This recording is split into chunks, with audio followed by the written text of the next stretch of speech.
안녕하세요. 굿모닝입니다. 저는 하나님 교회의 성도 정은미라고 합니다. 이렇게 뵙게 되어서 반갑습니다. 기도하겠습니다. 하나님, 감사합니다. 주님의 사랑을 만나는 이 시간이 되게 하여 주십시오. 예수님 이름으로 기도드립니다. 시편 139편 1절에서 24절까지의 주제를 하나님의 무한 사랑으로 창조된 섭리된 나로 정리해 보았습니다. 시편 139편은 하나님과 온전한 하나인 나, 내 존재의 본질인 하나님과 하나인 나를 고백하는 다윗의 시편입니다.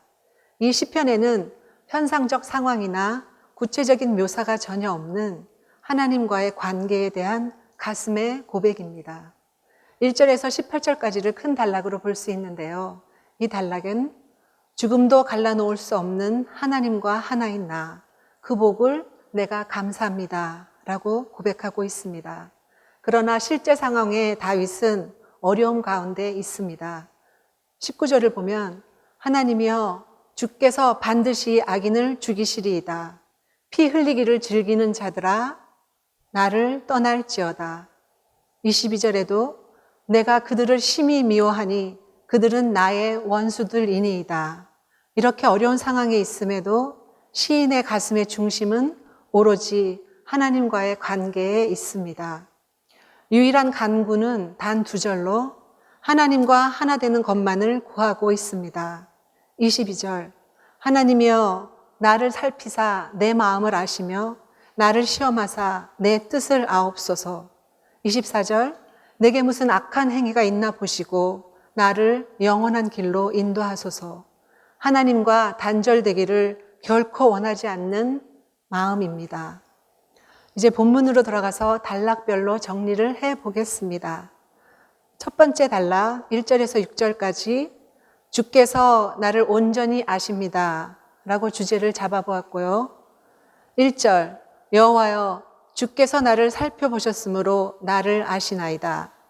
2절 주께서 내가 앉고 일어섬을 아시고 멀리서도 나의 생각을 밝히 아시오며 3절 나의 모든 길과 내가 눕는 것을 살펴보셨으므로 나의 모든 행위를 익히 아시오니 4절 여호와여 내 혀의 말을 알지 못하시는 것이 하나도 없으시니이다. 5절 주께서 나의 앞뒤를 둘러싸시고 내게 안수하였나이다. 6절 이 지식이 내게 너무 기이하니 높아서 내가 능히 미치지 못하나이다. 하나님께서 나의 앉고 일어섬을 아시고 나의 생각과 나의 모든 길과 내가 눕는 것과 나의 모든 행위를 익히 아십니다. 또 나의 모든 말을 아시고 나의 앞뒤, 나의 과거와 미래를 품어 안으시고 내게 안수하셨습니다. 내게 축복하셨습니다. 이 기이하고 높은 지식을 나로서는 다 알 수 없습니다. 나보다 나를 더 잘 아시는 하나님께서, 나를 축복하신 하나님께서 나에게 꼭 필요한 것으로 가장 좋은 길로 인도하시기에 나는 순종함으로 살아갈 때에 가장 복되고 아름답게 피어납니다.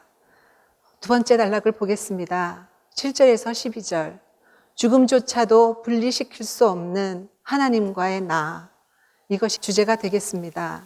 7절 내가 주의 영을 떠나 어디로 가며 주의 앞에서 어디로 피하리까. 8절 내가 하늘에 올라갈지라도 거기 계시며 수월에 내 자리를 펼지라도 거기 계시니이다. 9절 내가 새벽 날개를 치며 바다 끝에 가서 거주할지라도.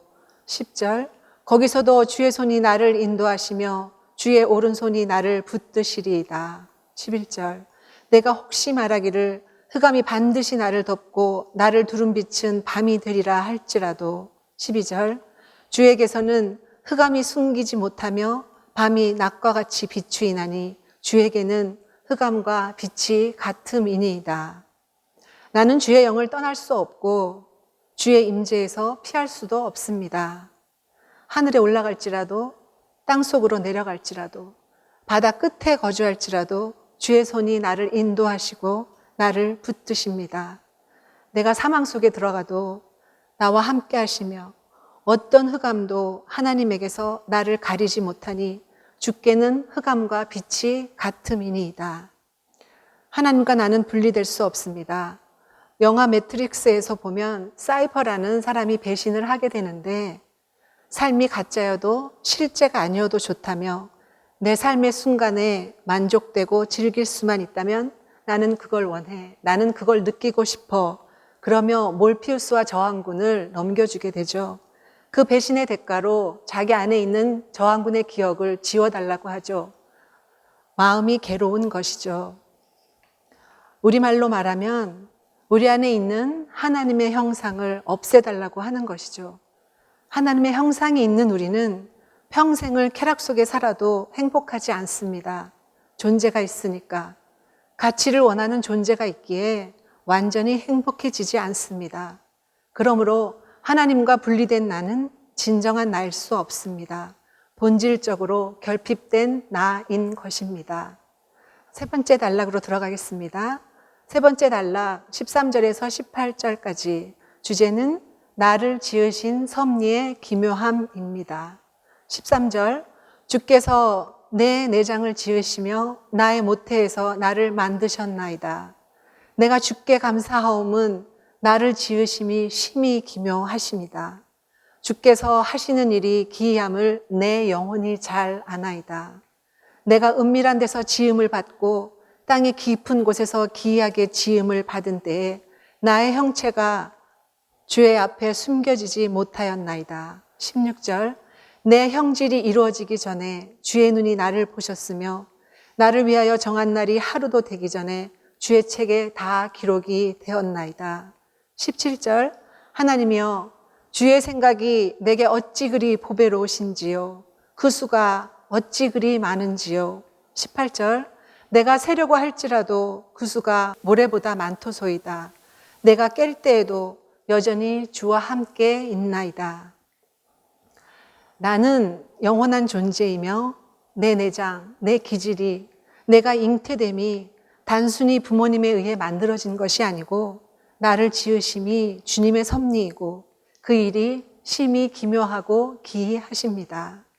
내가 은밀한 데서 땅의 깊은 곳, 창조의 깊은 그곳에서 만들어지고 엄마의 자궁 속에서 지음 받을 때 주님이 설계하신 그 섭리대로 만드셨고 내 형질이 이루어지기 전에 내 현상이 생기기 전에 주께서 나를 보셨고 그 섭리가 그 설계도가 주님 가슴에 있었으며 나의 날이 하루도 되기 전에 그 섭리를 이미 정해 놓으신 것입니다. 주님의 나를 위한 섭리가 보배롭고 주의 지혜 셀 수도 없으며 내가 깰 때에도 내 삶이 다하고 죽음을 지나 영원까지 주님이 함께 하십니다. 1절에서 18절까지를 큰 단락으로 보았는데요. 1절에서 18절까지의 큰 단락을 요약을 해보면 첫 번째, 하나님은 나를 온전히 아시되 온전한 선과 사랑이십니다.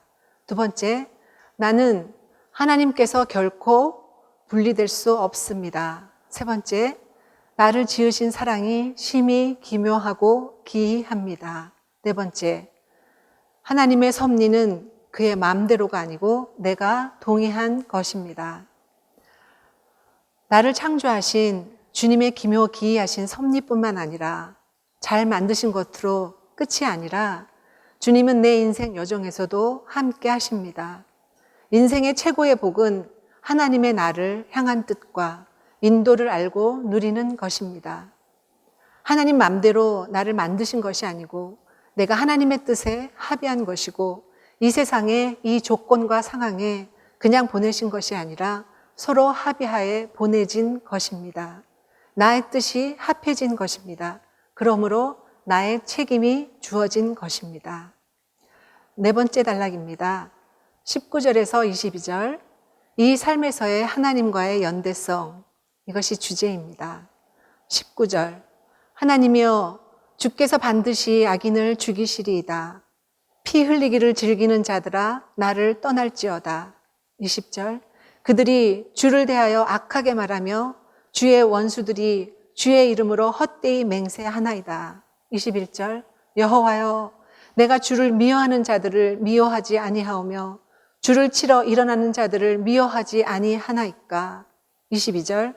내가 그들을 심히 미워하니 그들은 나의 원수들이니이다. 악인과 피 흘리는 자들은 나와 상관없는 자들입니다. 그들이 주에 대하여 악하게 말하며 주의 이름으로 헛되이 맹세하는 주의 원수들아 나를 떠날지어다. 여호와여, 내가 주를 미워하는 자들을 미워하지 않습니까? 내가 주를 대적하는 자들을 미워하지 않습니까? 내가 그들을 심히 미워하니 그들은 나의 원수들입니다. 하나님을 존재적으로 대적할 수 없으니 하나님의 뜻을, 그 섭리를 대적합니다. 그 섭리는 하나님과 내가 동의한 것이고 하나님의 원수가 나의 원수고 하나님을 대적함이 섭리를 대적하는 것이고 나됨을 회방하는 것입니다. 즉 하나님을 대적함이 나의 나됨을 회방하는 것입니다. 5번째 단락, 마지막 단락입니다. 23절, 24절. 주제는 나를 결코 버리지 마옵소서입니다. 23절. 하나님이여 나를 살피사 내 마음을 아시며 나를 시험하사 내 뜻을 아옵소서. 24절. 내게 무슨 악한 행위가 있나 보시고 나를 영원한 길로 인도하소서. 영원이 실제입니다. 현상은 허상으로 실제가 아니며 실제만이 영원할 수 있습니다. 육체는 영혼을 느낄 수 없고 개념으로만 알고 머리의 개념으로만 이해할 뿐입니다. 나는 나를 속일 수 있을 뿐이지만 나를 온전히 아시는 주님께서 나를 살피고 시험하사 내 뜻, 내 행위에 악이 있는지 보시고 나를 영원한 길로 인도하소서. 주님의 영원한 섭리를 이루소서. 여기까지 단락별로 본문 말씀을 나누었습니다. 이 시편 139편을 전체 요약을 해보면 사랑의 섭리를 알고 순종하는 것이 최고의 복이며 내게 섭리의 나됨이 이루어지는 것이 최고의 영광입니다. 주님의 섭리에 순종하며 나의 나됨을 피워내는데 필요한 것이 중심의 진실함입니다. 이 세상 거짓에서 육체로 욕망으로 사는 우리가 하나님과 그의 섭리를 알고 누릴 때 내 안에 하나님의 형상, 영원히 피어납니다. 하나님의 형상이 피어날 때 우리의 상황과 조건은 여호와 이레가 되며 합력하여 선을 이룹니다. 그 열쇠는 중심의 진실로 하나님과 교통하는 유일한 통로입니다. 중심의 진실이 없으면 섭리가 막히고 조건과 상황의 종노릇하며 기묘 기이한 섭리를 패하게 되는 것입니다. 여기 하나님의 형상이 피어나고 중심의 진실이 열려 실제를 누리며 사는 다윗을 예로 들어 보겠습니다. 중심의 진실로 하나님을 사랑하는 다윗. 사무엘하 6장 14절을 보면 다윗이 여호와 앞에서 힘을 다하여 춤을 추는데 다윗이 하나님의 궤를 다시 다윗성으로 옮겨 모시려 할 때 아비나답의 집에서 바로 옮겨 모시지 못했습니다. 우사의 잘못으로 인해서 오벳 에돔의 집으로 가 석 달 후에 다시 다윗이 가서 하나님의 궤를 기쁨으로 모시고 오게 되는데요. 다윗이 여호와 앞에서 힘을 다하여 춤을 추는데 그때 다윗이 배 에봇을 입었더라. 다윗이 자기가 왕이라는 것에 그 권위에 아랑곳하지 않고 덩실덩실 춤을 추며 기뻐하는 모습. 번제와 화목제를 여호와께 드리고 백성에게 축복하고 모든 백성, 온 이스라엘 무리에게 남녀를 막론하고 떡 한 개와 고기 한 조각과 건포도 떡 한 덩이씩 나누어주는 잔치의 자리입니다. 실제를 만나고 누리며 사는 중심의 진실됨으로 하나님을 사랑하는 자의 모습입니다. 제 이야기를 하나 나누겠습니다. 제가 살아오면서 제 인생 처음으로 사랑이란 걸 해봅니다. 그 흔한 사랑이 아닌 중심의 진실로의 사랑하는 참 사랑이죠. 물론 저에게는 남편과 2딸이 있습니다.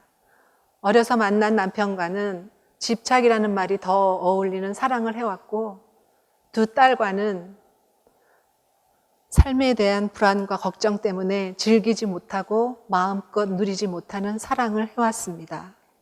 첫 손주가 생기고 나의 사랑이 시작됩니다. 그 존재 자체만으로도 사랑하게 되는 아무런 원함이 없는 그냥 좋은 마음, 가슴이 찌릿하며 아릿한 마음, 가슴이 아프면서도 행복한 마음, 나를 나대게 하는 마음, 이 아이를 생각하며 저는 내가 잘 살아야 되겠구나, 내가 허투루 살면 안 되겠구나, 나를 가꾸게 되는 마음이 생겼습니다. 그러면서 하나님의 나를 향하신 마음이 이런 거겠구나, 이렇게 나를 사랑하시는구나, 이렇게 하나님과 통해야 되는 거구나, 내가 이런 하나님을 몰랐었구나, 받기만 하는 사랑은 이제 그만, 이제는 내가 하나님을 사랑할 겁니다. 하나님의 가슴을 느껴봅니다. 내 안에 하나님을 향한 중심의 진실로의 사랑이 피어나길, 그것만이 나의 소망이 되길 기도드립니다. 감사합니다. 나눔 가이드를 해보겠습니다. 하나님과 나와의 관계는 어떠한가? 나는 하나님의 섭리에 순종하는가? 그 섭리를 패하며 살진 않는가? 상황과 조건이 전부인가? 오늘 본문을 통하여 하나님과 온전한 하나인 다윗을 보며 그럼 지금 나는 하나님과 어떠한 관계인지, 또 이번 한 주를 돌아보며 나는 하나님의 섭리에 순종하는 삶을 살았나? 아니면 그 섭리를 패하며 내 원함을 먼저 이루기 위하여 살진 않았나? 오늘 하루 다시금 조건과 상황 앞에서 나는 무엇을 우선 선택했는지 점검을 해보는 시간이 되길 바랍니다. 기도하겠습니다. 하나님, 감사합니다. 주님을 사랑하는 우리가 되게 하여 주십시오. 예수님 이름으로 기도드립니다. 아멘.